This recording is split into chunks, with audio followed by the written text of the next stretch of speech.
and welcome to our final TCU News Now Election Edition update. I'm Sierra Tuthill. And I'm Jessica Rank. Donald Trump was declared the 45th President of the United States around 1 a.m. in what has been called a stunning upset over candidate Hillary Clinton. Trump took an early lead when the polls closed on the East Coast, then went over the mid-country shortly after. While Clinton held a firm victories over the West Coast, she trailed in electoral votes, 215 to 244.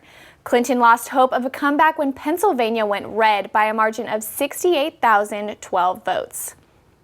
There's a new sheriff in town for the first time in 16 years. Tarrant County overwhelmingly elected former Dow Worthington Gardens Police Chief Bill Wayborn over Libertarian Max Coach III.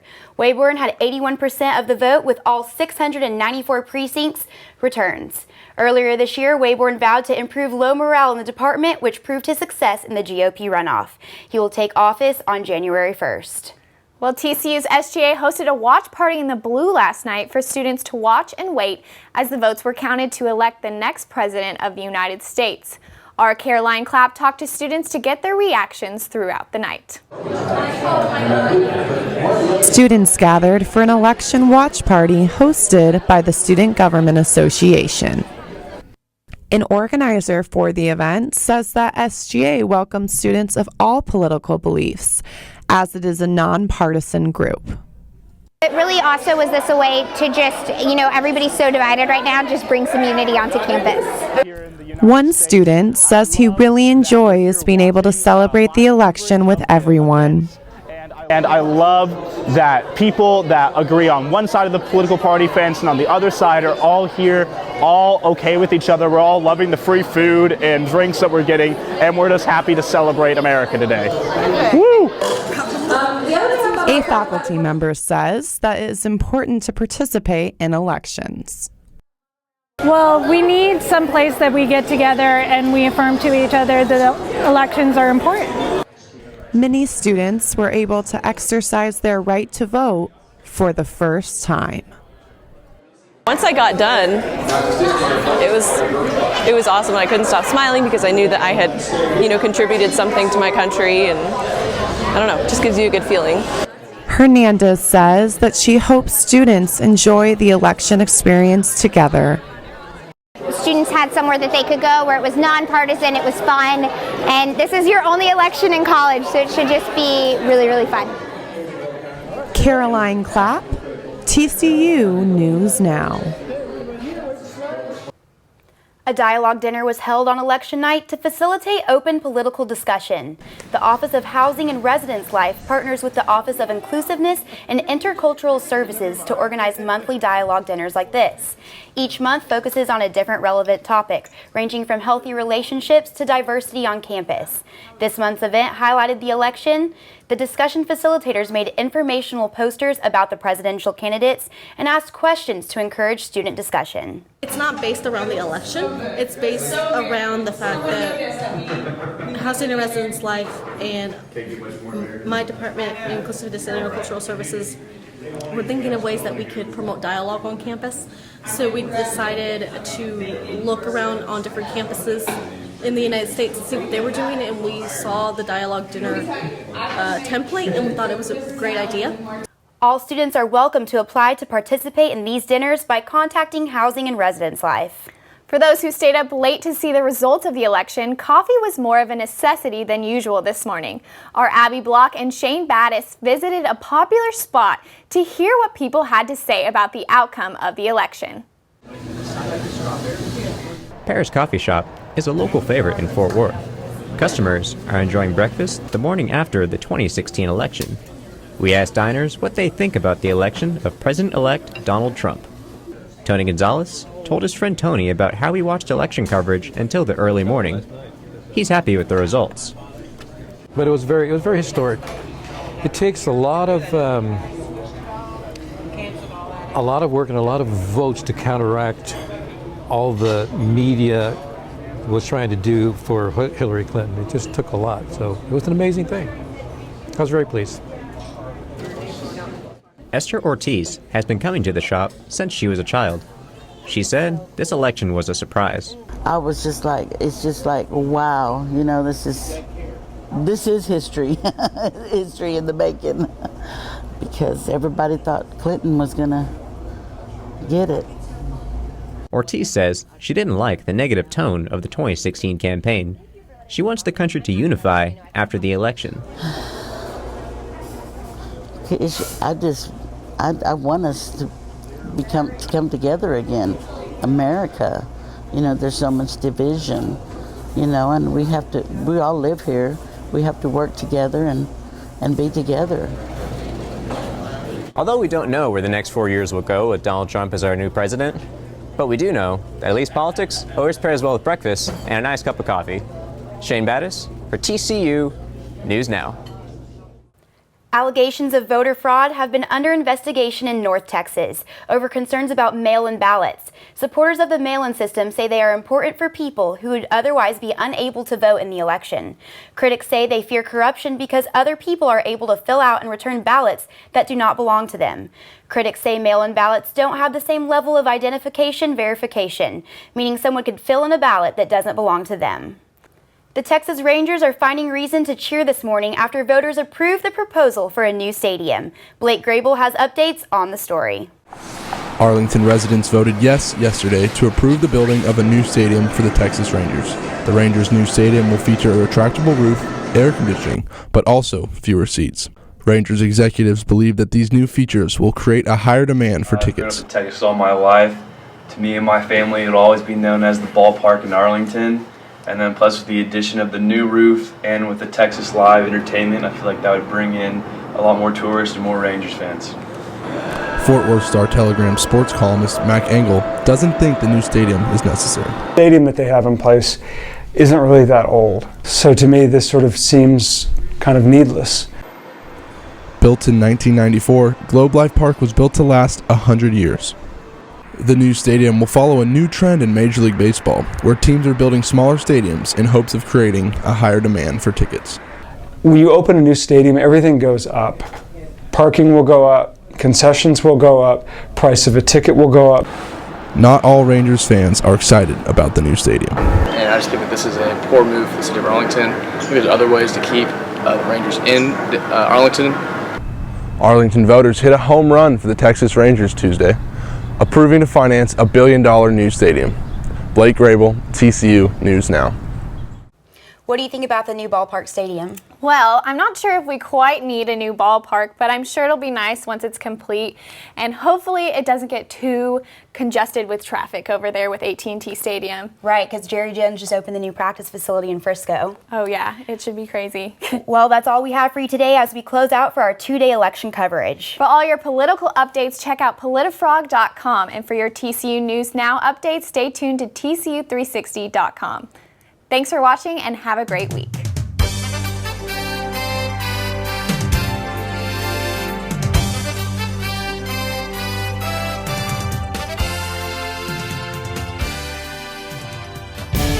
Coming up on TCU News Now. An update on Texas Construction University. The RAC is helping students get spring break body ready. And students were checking each other out at the library. This is TCU News Now. Hello, and welcome to the first TCU News Now of this semester.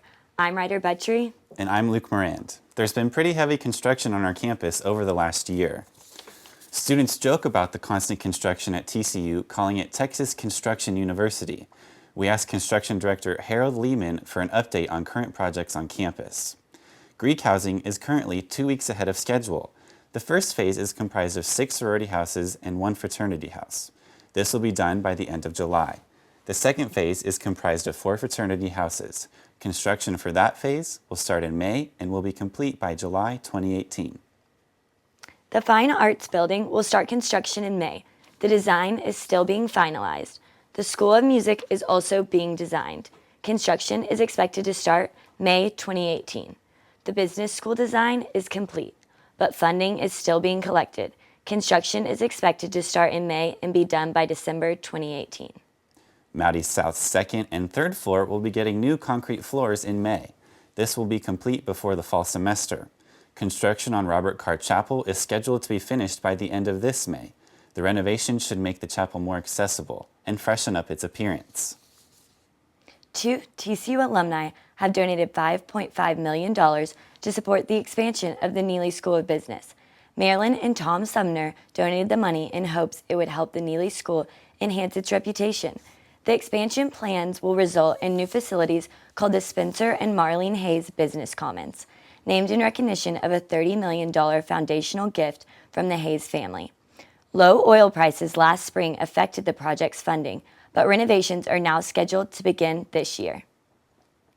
Some Greek organizations are in trouble for hazing violations. Alpha Chi Omega sorority was listed with the Sigma Alpha Epsilon fraternity as Greek organizations that violated the TCU hazing code in the fall semester. Alpha Chi Omega was given a warning, but Sigma Alpha Epsilon was temporarily suspended through January 2018. Alpha Chi Omega is the second sorority found in violation of hazing in the past 3 years. Sigma Kappa was put on probation for hazing in spring 2016 through this May. Protesters gathered in international airports across the country to petition President Trump's travel ban. TCU students were involved in the protest at DFW International Airport. The order blocks travel between the U.S. and 7 Muslim-majority countries. Passengers arriving from Somalia, Libya, Sudan, Yemen, Iran, Iraq, and Syria were detained upon their arrival in the U.S. Some TCU students are concerned about President Trump's travel ban and are planning to protest. A group of students and faculty are planning a march on Thursday to show solidarity with the local Muslim and immigrant community. Organizers say the march will start at noon in front of the Founders statue. 6 students from 3 of the countries included in the travel ban attend TCU. Chancellor Boschini released a statement saying, "I urge each of you to remember who we are at TCU. We are all members of the Horned Frog family. We have a special culture here that we all must work to protect and nurture." Boschini also said TCU values the dignity and respect for the individual and a deep heritage of inclusiveness and service. Students, faculty, and staff are encouraged to join the TCU Interfaith Bus Tour Saturday, February 4th. The bus will take participants on an exploration of religions throughout the city. The tour will visit Congregation Beth El, First Christian Church downtown, and the Islamic Association of Tarrant County. After the visits, participants will be able to engage with religious leaders and ask questions, all while learning about the importance of unity between different religions. Space is limited, so reserve your spot on their website, faith.tcu.edu. TCU Housing and Residence Life hosted the first human library on campus. Students volunteered to become human books and shared their stories and experiences. Reporter Riley Knight went to the library to check out the experience. From horror stories to fairy tales, every library has its shelves stocked with books. But TCU just brought a new type of book to campus, the human book. For the first time in TCU history, Housing and Residence Life put on an event where students could check out humans and hear their stories. The Human Library is an event where students can volunteer themselves as books and share their experiences and backgrounds in 20-minute sessions. 30 people volunteered, each with unique narratives to tell. I always believe in dialogue and communication. That breaks down all sorts of barriers by all means. Senior Izuru Pereira titled his book, Who Am I?, and talked about growing up in Sri Lanka, an island off the coast of India. First-year graduate student Sarah Chu talked about her experience living in Singapore and the cultural and economic differences between Eastern and Western societies. If you don't run into these people on a regular basis, you just don't know. You don't know what you don't know. And this is an opportunity to just kind of shed some light on it. 48-year-old sophomore Michelle Johnson shared what she learned as a combat medic in the Army and the importance of flexibility. They seem to really enjoy my story. And I know I really enjoyed it, to be able to just interact with another person about something that fascinates me, or just something that I like.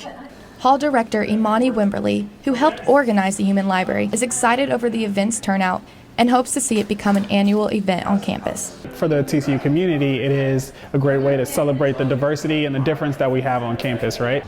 Though this is TCU's first human library, Housing and Residence Life here on campus hopes to see this event as a regular addition to TCU's calendar.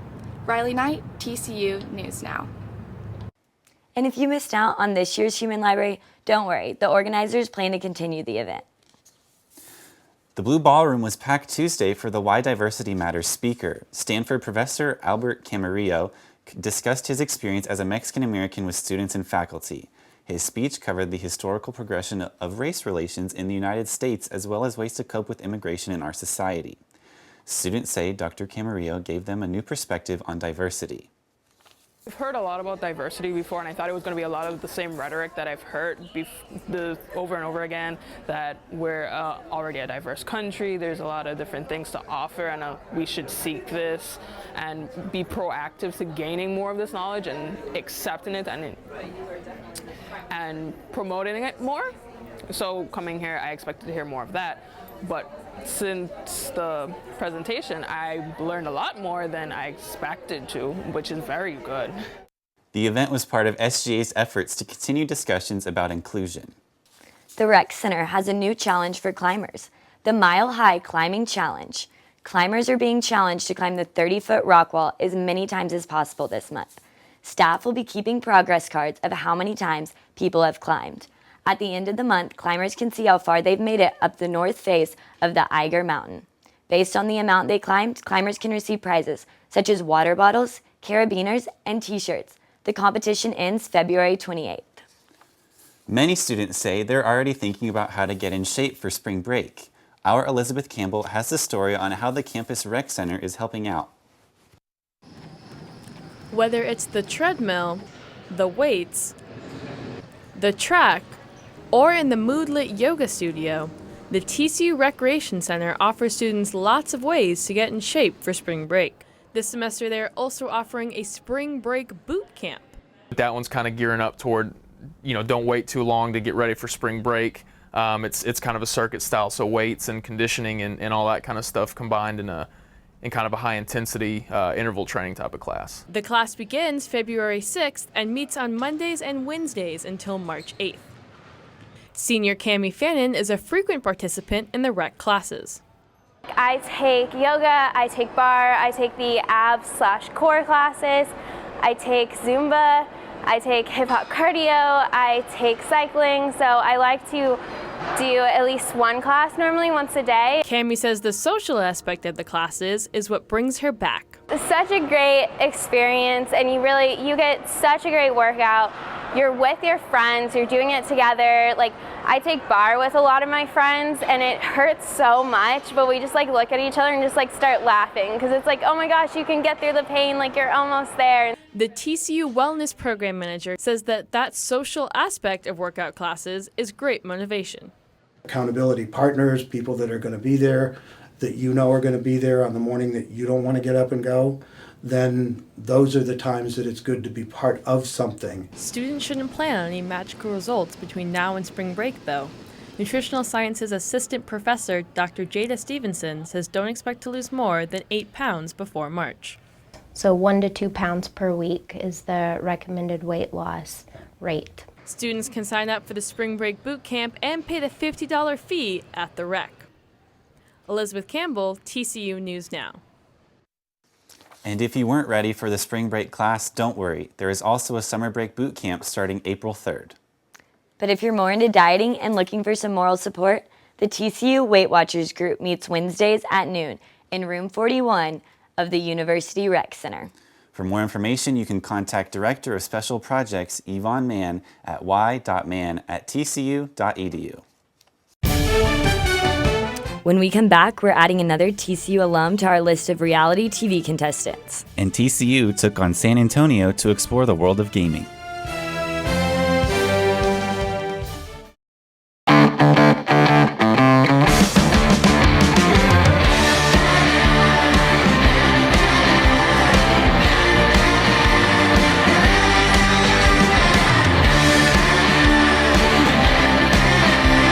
Before doers, dreamers, and trailblazers make their mark on the world, there was TCU. TCU, where dreams take their course. The College of Science and Engineering is helping students prepare for future employment with a series of lectures. The most recent Fireside Forum discussed the importance of communication at work. Shane Battis has the story. I've had bosses that lost their temper, but came back in an hour later and said, George, I apologize. I lost my temper. I know, but let's try to figure out how we won't do that next time. Clear communication is a big part of being a useful employee. The Science and Engineering College is preparing students for work life through a lecture series about fitting into a professional environment. Panelists taught students how to connect with coworkers, clients, and bosses in the most recent lecture. No offense to you. Sunbelt Middle Market Manager Jenny Fox talked about how she deals with upset customers. She advises students to steer away from emails and text messages to have a more personal conversation. She says an emotional connection is the key.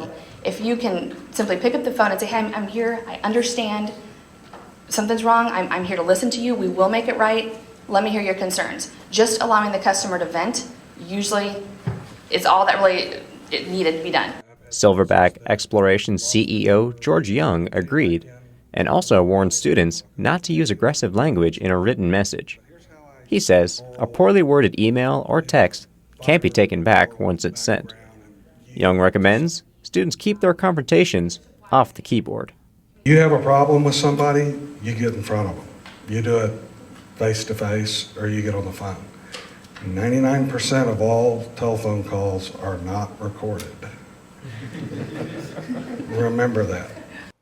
The February Fireside Forum is set to be the last one for the academic year. It will feature a panel about success in the workplace and is open to TCU students from all colleges. There's good news for potential transfer students. TCU is bringing back the Chancellor Scholarship. It offers a full 3 years tuition for eligible transfer students. Criteria for students includes a minimum 3.85 GPA and minimum 60 transferable hours. The scholarship hasn't been offered since 2009, but is supposed to increase transfer enrollment and attract high-achieving transfer students. Alex Apple will be joining the list of TCU alumni to participate in reality TV shows. Apple is a contestant on MTV's new show, Stranded with $1 Million. Cast members are left on an island for 40 days and must survive to win $1 million. Supplies for survival can cost thousands of dollars and are paid out in the $1 million prize. Apple said his interest in the show Survivor pushed him to audition. Well, I've always liked the show Survivor. And so when you apply for Survivor, you make like a 3-minute video about your life.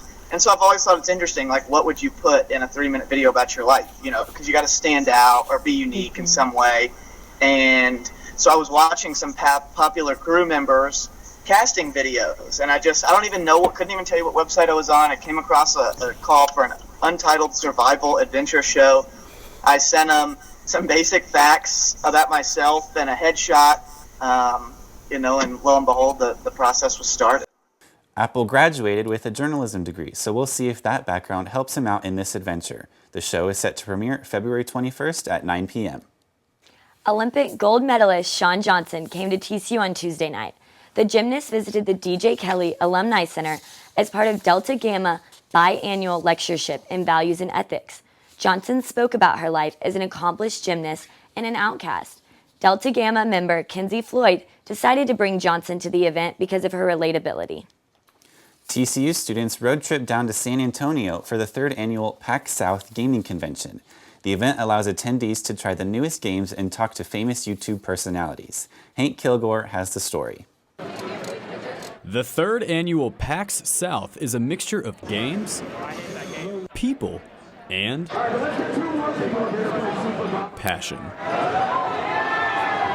Thousands of gamers from across the world come each year to play the newest games, buy merchandise, and compete in tournaments. It's also an opportunity for serious fans to show off their costumes. So what are you guys dressed up as here? I'm Jesse McCree from Overwatch, and I think it's about high noon. And I'm doing Aeris from Final Fantasy VII. Today I'll be Sub-Zero. Fallout Forge, so some Vault Dwellers. All kinds of fun. Yeah. Did y'all make these yourselves? Completely from scratch, 100%. Really? Yep. Yeah, so drafted the suits, drafted the props, and built them everything. Most of it, yes. I didn't make the wig, obviously, and I did not make this. And what are you looking forward to at PAX? I'm looking forward to all the free games you can try out. You know, there's a lot of indie games here. Based on previous years, it looks like there's a lot more content, things you can try out, and more stuff to get more free things. So what have you done so far at PAX? Are you having a good time? Yeah, actually just kind of looked around. I got to play the Nintendo Switch. The Nintendo Switch had the longest line in all of the expo. We've been waiting about 5.5 hours to get the opportunity to even get in line. Nintendo's newest system is a hybrid between a full-blown console and a handheld. It's set to release on March 3rd. It was very different from anything they've had before. Basically the best way to describe it is a Game Boy on steroids. Smaller companies had the chance to show off their new games as well. They immediately die, which you'll find out. And so there's that's kind of... Developer Frozen Byte's newest game, Has Been Heroes, was demoed at the show and is set to release on March 28th. And that will unlock new spells, new items, new areas, new enemy types. Hank Kilgore, TCU News Now. PAX South is held in San Antonio every January, and tickets for the 2018 conference go on sale in May. That new Nintendo console looked pretty cool, but I think I'm going to keep using my Wii. Yeah, the Wii has been around so long, I can't imagine something replacing it. That's the end of this week's TCU News Now. For all your TCU news, check out tcu360.com. Or follow us on Twitter at TCU360. Have a great day.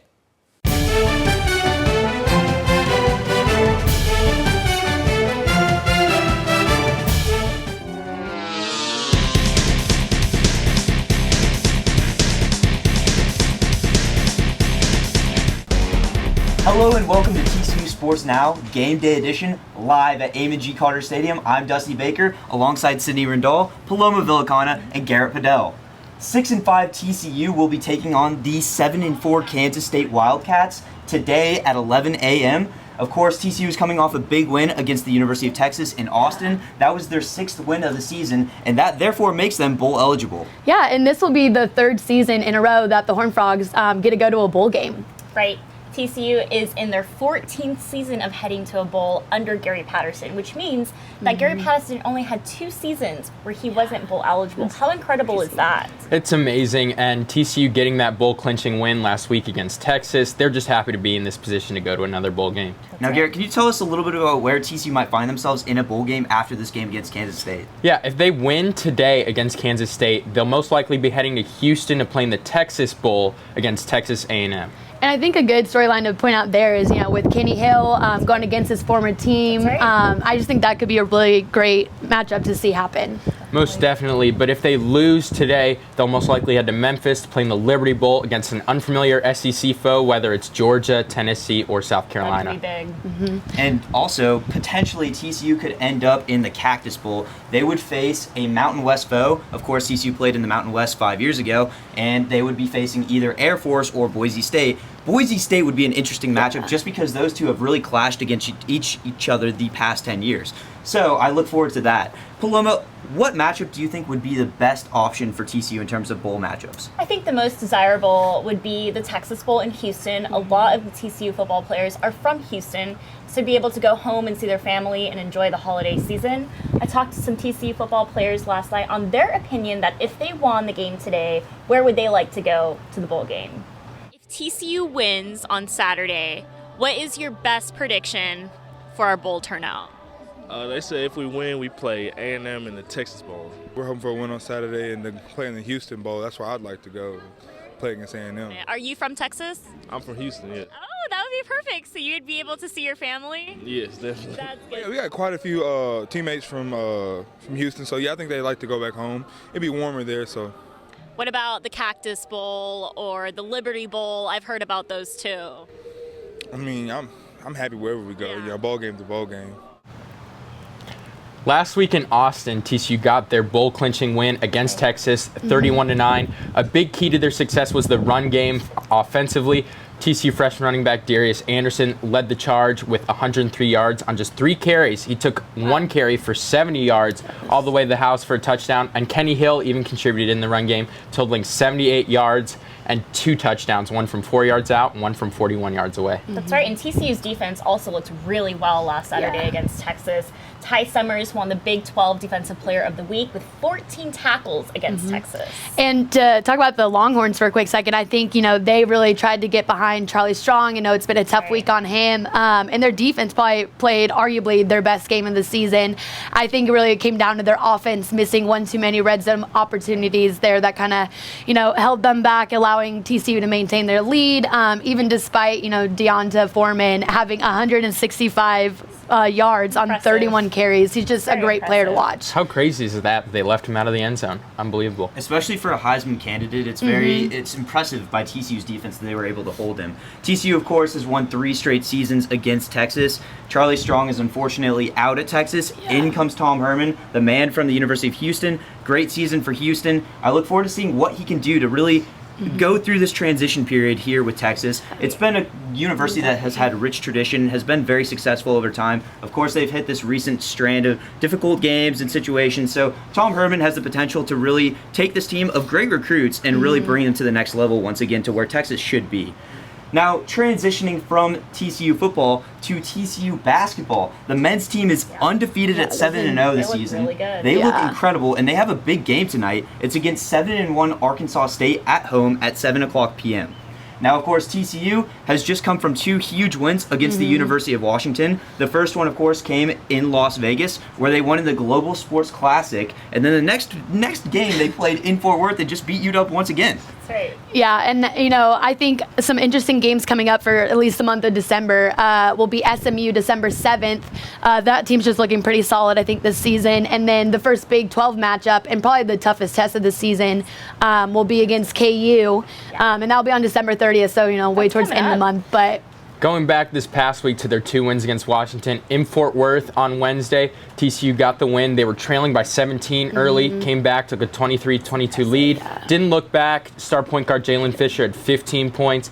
Alex Robinson came off the bench, contributed 16, and they were able to corral potential top draft pick Markelle Fultz. He could be number 1. Definitely top 5, probably the best point guard prospect since Kyrie Irving. He had 27 in Vegas against TCU and 21 in Fort Worth. Yeah, I think people are starting to turn their heads towards TCU basketball. I mean, they have a 7-0 record under head coach Jamie Dixon. That is very impressive. I mean, they have a better record right now than SMU basketball and even North Carolina What a statement in his first season. Right. So transitioning to women's basketball, they have a great record too. They're 6-1 this season with only 1 loss to number 1 Notre Dame. Last night they played Butler and they won 79-41. I mean, they creamed them. Senior Jada Butts is a great player. She's been putting up points all year on the scoreboard, and she's a great leader to the younger freshmen. Yeah. Speaking of the youth, the crowd came out in full force. It was full of middle and elementary school kids from Fort Worth ISD, and their whole classes and their teachers came. It's just great to see the community really get behind this team. And I think, the team just makes it so easy for the community to come out and support them. Senior Jada Butts, once again, being an all-star. She was nominated for the all-star team of Good Works for her involvement with her family's foundation. That's in honor of her sister. They give out 3 scholarships annually. And to help raise money for those scholarships, she created her own basketball camp, which I just think is great to see. Well, we get to see Jada Butts tomorrow play against LSU in Baton Rouge at 1 o'clock Central Time. A key matchup also to look for. They play in the Big 12. Their very first game, of course, is against West Virginia, and they are currently undefeated, and that is on December the 29th. So put that on your calendars. That is a big game. Now, transitioning back into college football.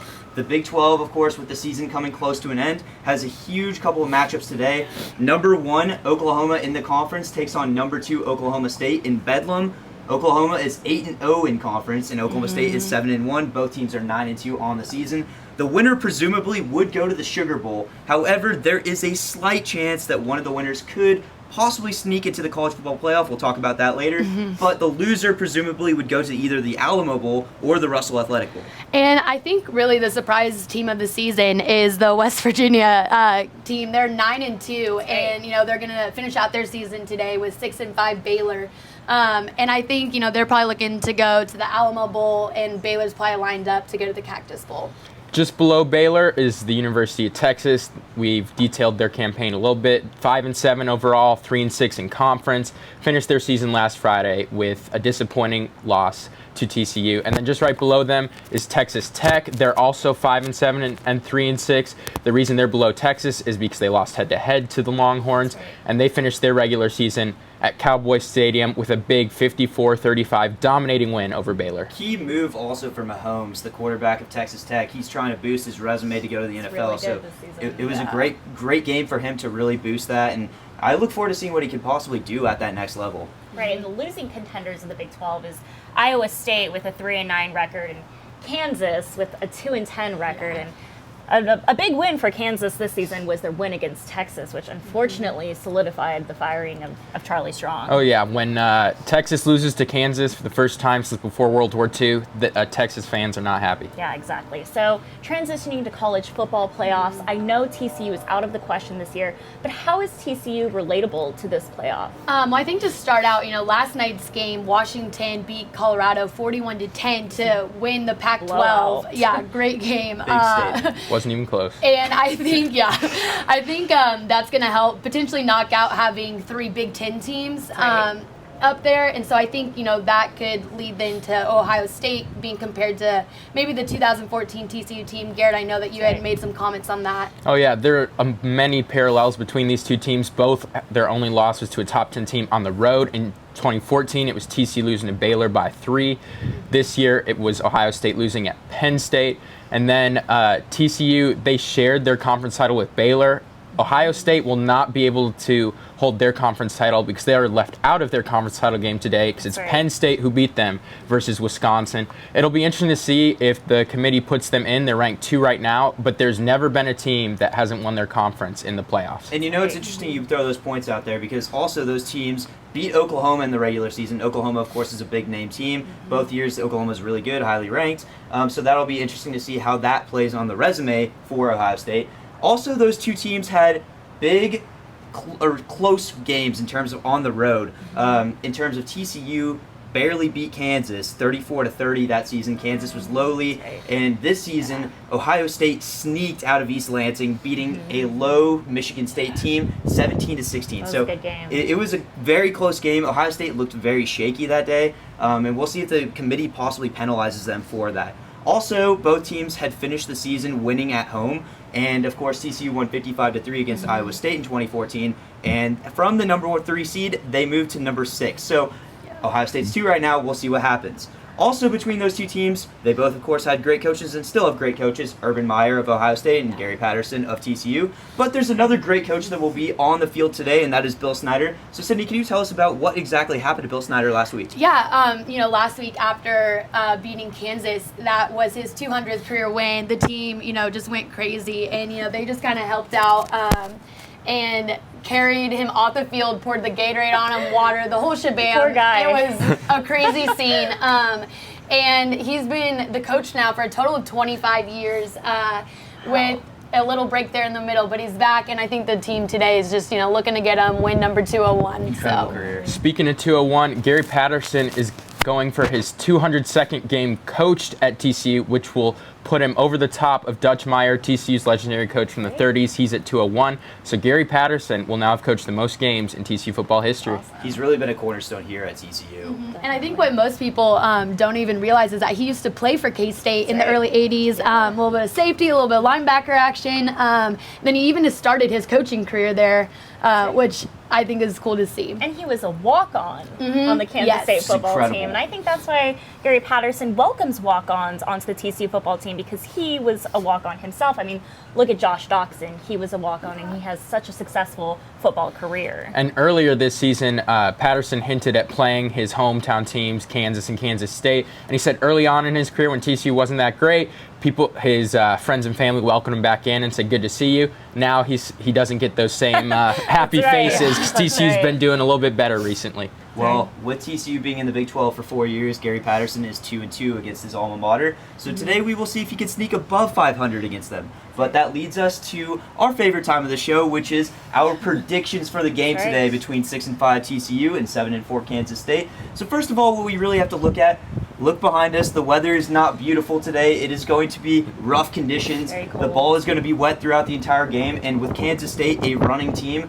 I look for that to be an issue for TCU early on. Of course, the QB running back combo between Kansas State's running option is incredible, and that has been the bread and butter for them all season. Their offensive line is a very strong offensive line. That push forward may be enough for Kansas State to get past TCU.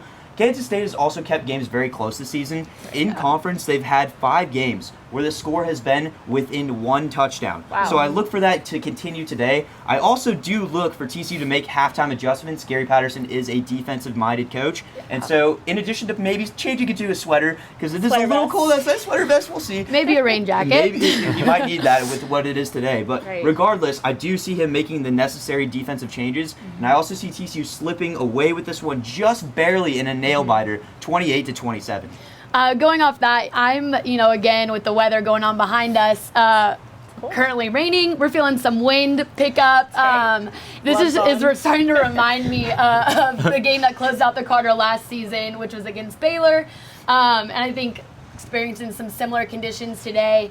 And like you said, K-State's ranked 7th for time of possession, and they love to run the ball. And so I think overall with the weather and the field, and currently the tunnels are starting to flood for the team. And so I think it'll just be hard to move the ball effectively. So I'm thinking a low-scoring game, Frogs coming out 21-13. Well, guys, it is an early game. It is raining, and it's a home game. TCU has performed much better this year on the road, which is strange that they don't play well at home in front of their crowd.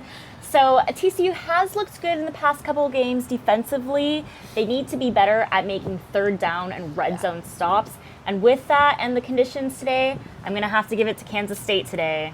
Dusty, you touched on Gary Patterson being a defensive-minded coach. Earlier in the week, he mentioned he'd be fine if TCU won 3-2 in a game like this where offense can't really do much. TCU is getting Kavontae Turpin back, so that'll give them a little boost offensively. The run game's been incredible with Kyle Hicks and Darius Anderson. And I think TCU's defense will do just enough for TCU to win in a one-score game. Well, whether it's overtime, whether it's a 3-2 game, or whether we somehow have a high-scoring game, it's going to be a great day today. I'm excited for all of you guys to watch this, and thank you once again for watching us today on our live show. This has been TCU Sports Now, the last edition in 2016, and we look forward to seeing you guys again in 2017. Wow, it's cool.